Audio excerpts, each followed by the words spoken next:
Welcome back to the channel, Open Minds, Open Minds.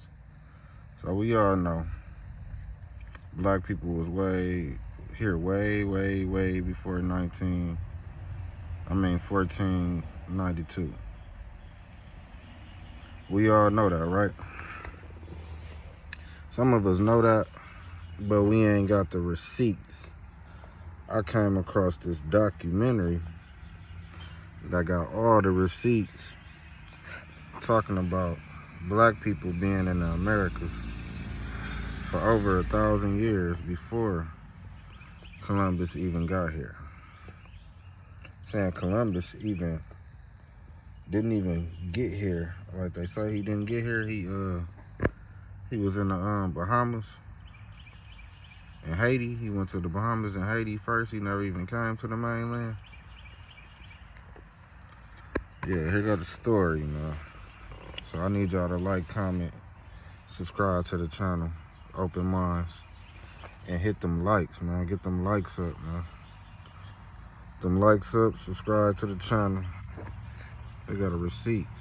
Black people was here 1,000 years before Columbus. Columbus did not discover America.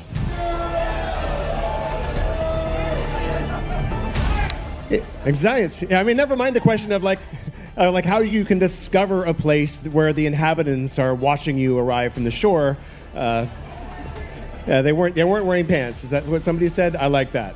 Blacks as we know them are as old as time, and their existence in the civilized world could be traced down to the very early centuries, even before the coming of Christ. Going forward, the conventional history reports that Christopher Columbus discovered America in 1492. And the same history also says that the first black people to arrive America were enslaved Africans brought by Portuguese and Spanish traders in the early 16th century through the transatlantic slave trade. Well, none of these claims are true. We've been fooled all these while, as always has been the case. Interestingly, recent research has proven that some black people had been in America for more than 1,000 years before Columbus ever stepped foot into the American continent. In fact, there is strong evidence pointing to the fact. What is the main idea in your book, They Came Before Columbus? The main idea in my book is to show that early America before the coming of Columbus, was a far more complex society than people imagined, and that it involved Africans. Africans came in here. They came in on several occasions. Sometimes these were accidents, sometimes they were on purpose, and that they had an influence, an actual impact and influence upon the formation of certain American civilizations. When we say pre-Columbus period, what are we talking about? We're talking about long before 1492. It is absurd, and only fools can still believe that Columbus discovered the Americas in 1492. In fact, Columbus never even came to this continent. Columbus wandered about in the Caribbean islands just on the very edge of the great civilizations. Shocked? Don't be. It is true. Unraveling the raw truth behind the curtains of history is what we are about today in this video. Journey with us in our quest to find out just who the real lords of the Americas actually are. So anyway, there were actually many other mariners before Columbus that discovered America as well. Decades earlier, even eons earlier, there were so many people that were coming across these islands and this continent. But it's only been in the last century that evidence has surfaced and continually grown to indicate that many of these pre-Columbian explorers might have come from Africa. The facts point out that black people actually it was who were in America thousands of years before Columbus. Before we go on, do not forget to support our efforts by hitting the like button before you. Share with your friends and families to keep spreading our eye-opening black narrative, and consider subscribing to stay with us for more if you are yet to. All right, let us dive in, shall we? That many of these pre-Columbian explorers might have come from Africa. So the first scientist to promote this possibility was Leo Wiener. Born in Russia, Wiener immigrated to the United States in the late 19th century on his way to British Honduras, where he planned to open a vegetarian commune. Well, when that turned out not to be the dream job he expected, he moved back to the United States and he became a professor at Harvard University, as one does. And But in his time in Mesoamerica, he started noticing things. There are lots of things that led him to encounter certain discoveries that made him consider that possibly if the origins of American civilization might actually be in Africa. So he observed so many linguistic and botanical and other similarities that between 1920 and 1922, he published an extensive 3-volume piece called Africa and the Discovery of America. Now, unfortunately, this is the 1920s, so as yet no serious archaeological evidence had been done to, or work had been done to support his botanical theories, because everyone knows over raiding tombs in Egypt and things like that. Nod to Howard Carter. So he didn't have a whole lot of other stuff than the names to support him. However, he knew that other clues must exist. For example, he pointed out that Columbus himself was aware that African mariners had preceded him. In his diary of his second voyage, Columbus tells of how the natives of Hispaniola actually had given him gold-tipped metal spearheads that they said were brought by black-skinned people who had come in large boats from the south and southeast. Coincidence? I think not. No. So what's interesting about that, so upon returning to Spain, is that he actually took the spearheads and he sent them away and they had them assayed, and it turned out to be that these spearheads were covered in this metal, this alloy that the inhabitants called guanin, and the metallurgists actually found out that this was an alloy of 32 parts. It was like 18 of gold, 6 of silver, 8 of copper, which, dun dun dun, matched the metal used in spearheads made in Western Africa for thousands of years, as carried by medieval African warriors, including the Mali and the Moors. The West Africans even called this metal guanine, the same name used by the natives of Hispaniola. But nothing more was said about that. Conspiracy. Well, probably because, in the interest of Spain, it was in their best interest that they didn't want to have any challenges to their discovery and the claims of the islands of the West Indies. You heard that? Yes, it was the black-skinned that had already discovered and populated America for thousands of years, before Columbus sailed there and then landed in the Caribbean by some mistake. Columbus landed in the Americas on October 12th, 1492. He landed at a small island in the Bahamas and had 3 separate trips after that, repeatedly returning to the Bahamas, as well as an island later called Hispaniola, modern-day Haiti, and Dominican Republic. Suffice it to say that he had brought hell to the people who had welcomed him with open arms in the Republic when he got there. This has always been a signature, right? Christopher Columbus, one of the great European heroes, turns up on the island of Hispaniola. He was welcomed by the native people. They embraced them, they treated them with fantastic hospitality. His soldiers snatched babies from the breasts of their mothers and dashed their heads against the rocks. Children were fed alive to his dogs. Women's breasts were cut off. He decided to hang 13 of the Native Americans in Hispaniola to recreate the crucifixion of Jesus, plus the apostles. It's true that the majority of people died there of diseases introduced by the Europeans unwittingly, but many others were driven to death through overwork, direct murder, through starvation as their resources were taken away. Columbus insisted that everybody bring him a certain amount of gold, and those who failed to do so had their hands cut off. Some were sent back to their villages with their hands and their noses tied around their necks, having been amputated by his soldiers. And what he did there set the pattern for the genocidal extermination of almost all the Native American peoples. 100 million before Columbus made landfall. By the 19th century, that had come down to less than 1 million across the Americas. Overtly endorsed by such revered figures as George Washington and Thomas Jefferson, who wrote about the necessity of wiping out Native American peoples. Let us not veer too far away, however, from the actual subject of discourse going forward here. The point being buttressed is, the people who were originally known to have discovered America are not only Africans, but are believed to have also come from Asia some 15,000 years ago, meaning that Europeans or Americans are far from it. However, contrary to popular belief, African American history did not start with slavery in the New World. The history of African presence in America dates back thousands of years before the arrival of Christopher Columbus in 1492. Africans were not just brought to America as slaves during the transatlantic slave trade, but they had actually been living in the Americas long before European colonization. So, while we commend Christopher Columbus for sailing the seas in search of new land on Europe's behalf, it should be recalled that he was not the first to make that journey, as widely untaught evidence exists, suggesting that Africans made it to the Americas after the first Americans arrived on the continent, centuries before Columbus ever did. As the poem goes, or it should anyway, in 1493, Columbus stole all he could see. Yeah, so on his second voyage, which was 10 times larger than the first, Columbus went on a frantic but unsuccessful island hopping trip to find gold and spices. He carried along several natives from his newly discovered San Salvador, which the inhabitants called Guanahanvi. Another island that the natives pointed out, which was really large, and was called Soameto. Soameto.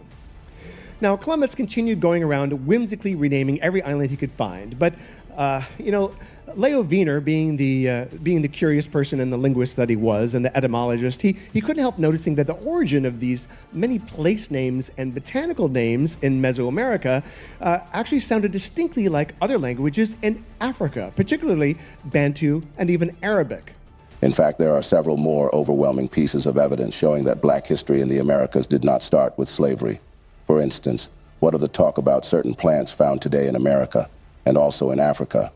Wiener and numerous other botanists have also puzzled over the presence of certain plants that predated Columbus but originated in Africa. For example, the calabash bottle gourds. Now, this is a species originally from West Africa, where they were well cultivated in America before Europeans arrived. Now, even long before they existed in Indonesia or Polynesia. So, in fact, the Pacific was the last place that bottle gourds actually reached and expanded to. Pardon my covfefe. Well, if it were not for transatlantic trade, pre-Columbian times, it would be very difficult to explain how certain plants, such as the yam, the sweet potato, domesticated cotton, peanuts, and tobacco, reached both West Africa and the Americas. Africans were adept shipbuilders. They were courageously adventurous, sailing diverse parts with their well-made boats, different sizes of them. Some housed up to 80 men and some housed much more. So how do these plants and languages and other cultural elements get to the Americas? Well, some believe, so what's that? Well, you're cheating. Well, some people believe that, over thousands of years, Africans migrated out of Africa and then over the Bering Strait, then down into South America, and things like that. Well, another explanation exists, and so get ready. There you go. Let it out of your system. Awesome. Africans had ships. In fact, they had four kinds of. They had unbelievable. They had a shipload of vessels, and they had away. The anchors away. So, in fact, they had four kinds of vessels, and Nubian pottery. This is an example of Nubian pottery with a painting on it that shows a long-hold pottery art. That shows either a long-hold boat or a papyrus raft or a hauled-out canoe. And then this other painting beside it is from, the first one was from 3000 BC, and this is a bird's eye view of an oared riverboat in Chad. And it dates from 3500 BCE. Now, the Africans of Guinea also had dugout canoes hewn from these monumental trees on the coast there. In 1500, that's just a few years after Columbus's voyage, the Portuguese captain Pacheco Pereira wrote, "In this country can be found the largest canoes made of a single trunk. Some are so large that they hold 80 men." Now, the West Africans were known to lash two dugout canoes together, side by side, and no one questions the seaworthiness of a similar type of Polynesian catamarans. Well, here's a 15th century Portuguese painting of sailing canoes on the Congo estuary. The Portuguese, like Captain Pereira, had heard that African traders were visiting Brazil in the mid-1400s. So to demonstrate that mariners from West Africa could have sailed to the Americas using papyrus vessels as early as 2000 BCE, Norwegian adventurer Thor Heyerdahl actually used ancient shipbuilding techniques in order to construct and sail the Ra 1 and the Ra 2 in 1969 and 70. And generally, some type of sailing vessel will average about 100 miles per day, even without sails. Africans were in fact so good at what they do that mariners from West Africa would sail to the Americas using papyrus vessels as early as the year 2000 BCE. They were so well skilled in ancient shipbuilding techniques that some of their sailing vessels would average about 100 miles per day, even without sails. And in an ocean current, something like a raft or reed boat can average about 60 miles a day. Historian Amir Ajib reported that voyages west from Mali were happening in the year 1311. And this was a vast 150 years before Columbus. Now, Islamic historian Amir Hajib reported that voyages west from Mali were happening in the year 1311, just 150 years before Columbus. Now, when he asked the Mali emperor, shown here, incidentally, holding a globe of the world made of solid gold, asked him, well, tell me about this rumor about Atlantic travel. And he said that his predecessor had commissioned an expedition with 200 ships filled with men and a similar number with gold and water and enough provisions for 2 years. And he said, go out and find something. And if you don't come back, so you find something or you run out of food. And unfortunately, only one ship returned, and the captains told the emperor that we sailed for a very long time until we met what seemed like a river with a strong current flowing in the open sea. I was the last ship, and I turned where I was and did not enter the current. The others disappeared. I do not know what became of them. Overwhelming pieces of evidence. The strongest evidence of African presence in America before Columbus comes from the pen of Columbus himself. According to an American historian and linguist, Leo Weiner of Harvard University, one of the strongest pieces of evidence to support the fact that Africans sailed to America before Christopher Columbus was a journal entry from Columbus himself. In 1920, Leo Weiner, in his book, Africa and the Discovery of America, explained how Columbus noted in his journal that Native Americans had confirmed that black-skinned people had come from the southeast in boats trading in gold-tipped spears. It was found also that the ratio of properties of gold, copper, and silver alloy were identical to the spears then being forged in African Guinea. It is said that the inhabitants of Hispaniola were the ones to confirm this to Columbus, as he wrote in his journal of the second voyage.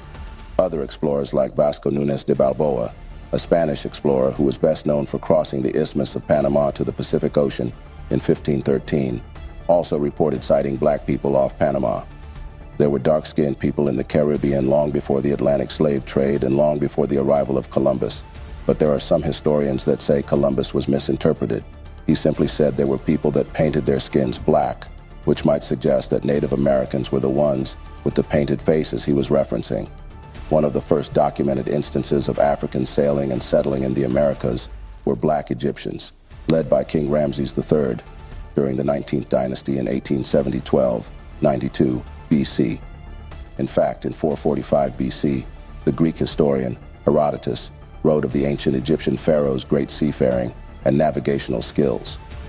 Further concrete evidence noted by an Egyptian chancellor to the King Djoser, Dr. Imhotep, and largely ignored by Eurocentric archaeologists, includes Egyptian artifacts found across North America, from the Algonquin writings on the East Coast to the artifacts and Egyptian place names in the Grand Canyon.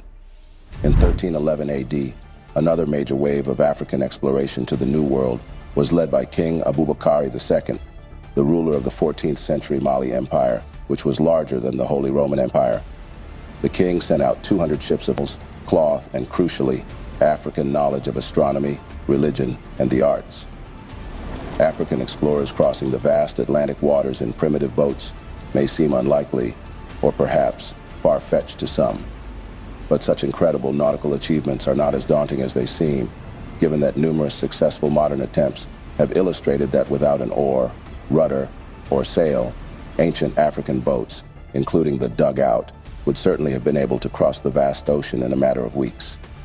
As time allows us to drift further and further away from the European age of exploration and we move beyond an age of racial intellectual prejudice, historians are beginning to recognize that Africans were skilled navigators long before Europeans, contrary to popular belief.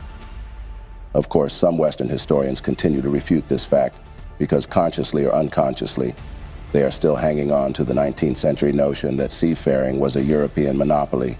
After all, history will tell you that seafaring is the quintessential European achievement, the single endeavor of which Europeans are awfully proud of.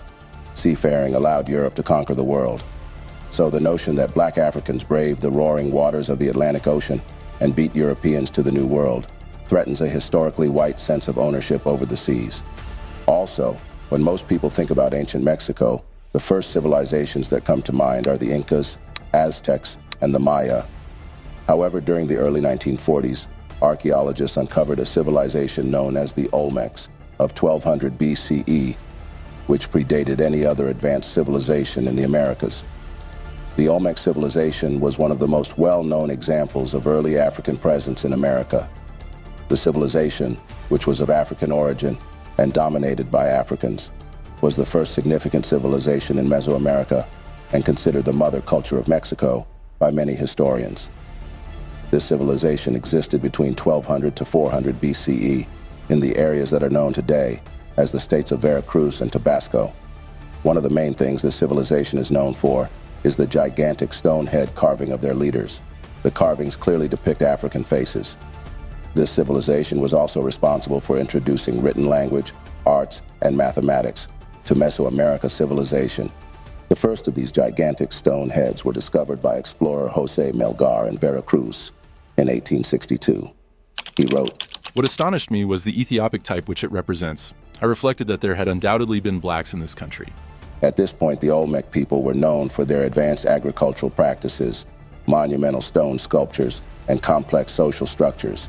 Many historians and archaeologists believe that the Olmec civilization was influenced by African cultures, as evidenced by the similarities in their art and religious practices. Enormous Olmec head statues with African facial America support that Africans had settled in America long before its apparent discovery. Ranging up to 11.15 feet in height and weighing 30 to 40 tons, these statues generally depict helmeted black men with large eyes, broad, fleshy noses, and full lips. An ancient African historian, Professor Van Sertima, has also illustrated how Olmecs were the first Mesoamerican civilization to use a written language, sophisticated astronomy, arts, and mathematics, and they built the first cities in Mexico, all of which greatly influenced the Mayans and subsequent civilizations in the Americas. Michael Coe, a leading historian in Mexico, once remarked, "There is not the slightest doubt that all later civilizations in Mexico and Central America rest ultimately on an Olmec base." Another clear indicator of pre-Columbian African transatlantic travel is the recent archaeological findings of narcotics native to America in ancient Egyptian mummies, which have astounded contemporary historians. German toxicologist Svetla Balabanova reported findings of cocaine and nicotine in ancient Egyptian mummies. These substances are known to only be derived from American plants, South American cocaine from Erythroxylon coca, and nicotine from Nicotiana tabacum. Such compounds could only have been introduced to ancient Egyptian culture through trade with Americans. Similarities across early American and African religions also indicate significant cross-cultural contact. The Mayans, Aztecs, and Incas all worship black gods, and the surviving portraits of the black deities are revealing. For instance, ancient portraits of the Quetzalcoatl, a serpent god, and Ecahua, the god of war, are unquestionably Negro with dark skin and woolly hair. Now, why would Native Americans venerate images so unmistakably African if they had never even seen them before? Numerous wall paintings in caves in Juxtlahuaca, southwestern Mexico, depict the famous ancient Egyptian opening of the mouth and cross-libation rituals. All these religious similarities are too large and occur far too often to be mere coincidences.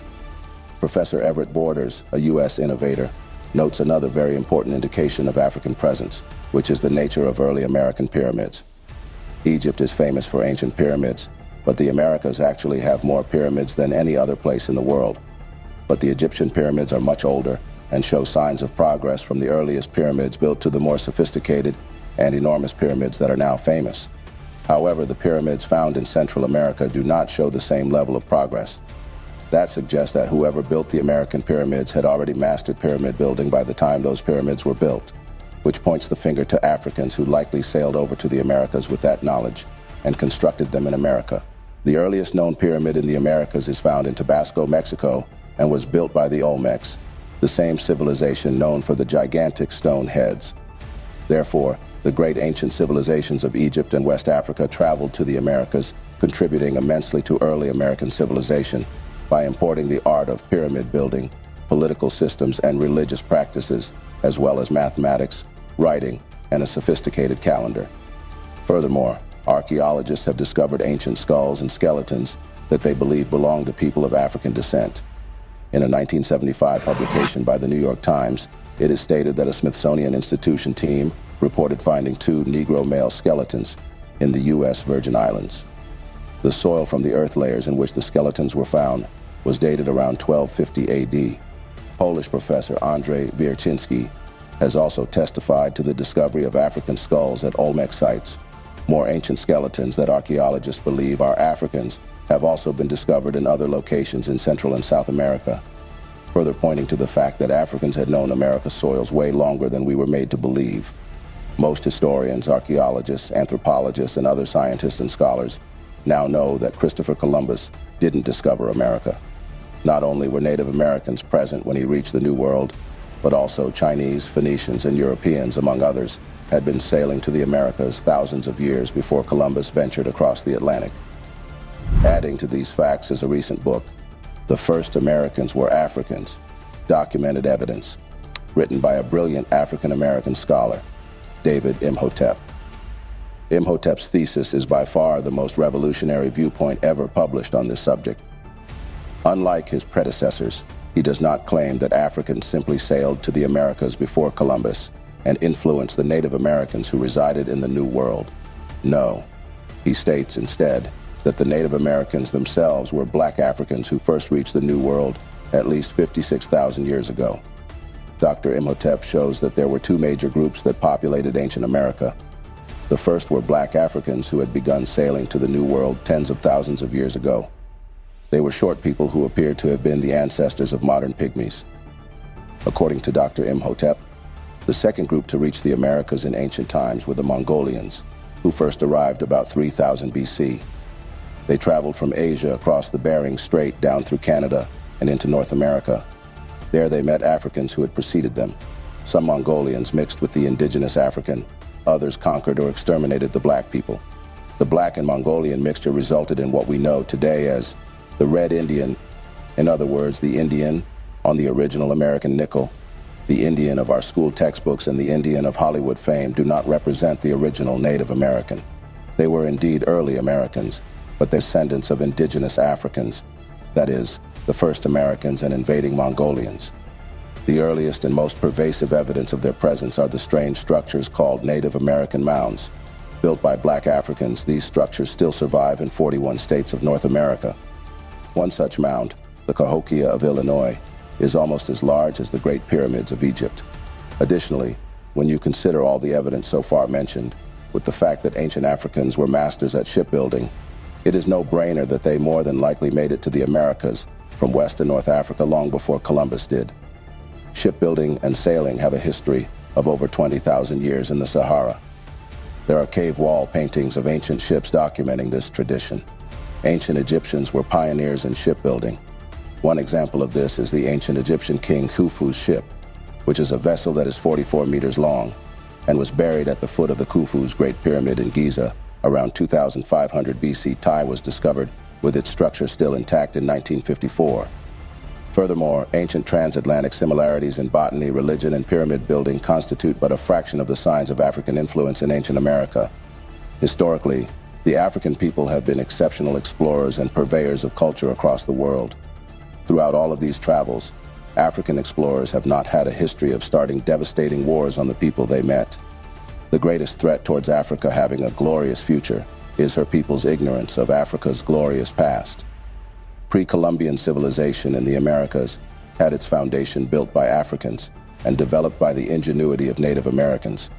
Sadly, America, in post-Columbus times, was founded on the mass killing of the indigenous Americans, built on the backs of African slaves, and continues to run on the exploitation of workers at home and abroad. Sad also is the fact that despite this evidence of early African presence in America, the history of African contributions to the development of the Americas has often been overlooked or marginalized. The legacy of slavery and racism has obscured the true extent of African influence on American culture, society, and history. In truth, Africans began coming to the Americas thousands of years before Columbus, and the evidence of their presence, though systematically ignored by mainstream and K-12 education curriculum, is overwhelming and undeniable. Even early Mexican scholars were convinced that the impact of the black explorers on the New World was profound and enduring. One author, J. Villacorta, would write, "Any way you view it, Mexican civilization had its origin in Africa."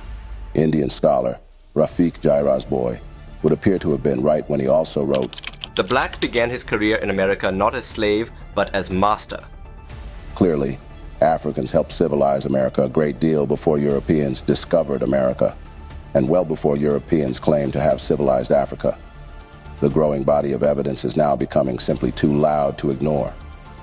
Hence, it's about time education policymakers re-examine their school curriculums to adjust for America's long pre-Columbian history.